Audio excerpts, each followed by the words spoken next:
ஒரு குட்டி கதையில இருந்து ஆரம்பிப்போமா? அங்க சென்டர்ல ஒரு முரட்டு ஜல்லிக்கட்டு காலை ஒண்ணு நின்றுட்டு இருக்கு. கால்ல மண்ணை வீசிக்கிட்டு சீறிக்கிட்டு அப்படியே நின்றுட்டு இருக்குது. நாங்க பார்க்காத காளையா, நாங்க பார்க்காத மாடா, நாங்க போய் அடக்குறோம்னு சொல்லிட்டு உள்ள போறாங்க. ஒருத்தராலையும் அந்த காளையை தொடக்கூட முடியல. எல்லாரையும் அடிச்சு வீசி தூக்கி போட்டுருச்சு. இப்ப என்னடா பண்றது அப்படின்னு பார்க்கும்போது அந்த கூட்டத்தை விலக்கிட்டு ஒரு சின்ன பையன் ஒரு என்ட்ரி ஒண்ணு கொடுக்கறான். உங்களுக்கு தான் தெரியும்ல, டேய் எங்களாலேயே முடியல,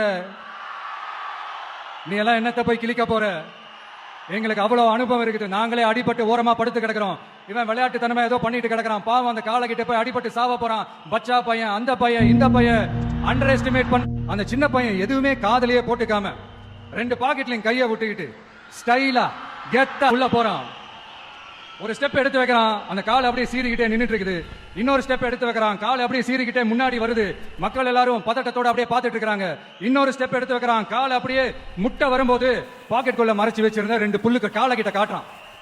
காலை அப்படியே சடனா வந்து நின்று அது மூடெல்லாம் மாறி அந்த புல்லுக்கட்டை சாப்பிட ஆரம்பிச்சிருச்சு. அந்த சின்ன பையனும் அந்த காலை அப்படியே தடவிக்கிட்டு வரான். காளையும் பக்கத்துல ஒரு குழந்தை மாதிரி நடந்து வந்துகிட்டு வருது. பக்கத்துல இருந்த ஒரு வயல்வெளியில அந்த காளையை மேய விட்டுட்டு வரான். மக்கள் எல்லாரும் அந்த பையனை ஆச்சரியமா பாக்குறாங்க.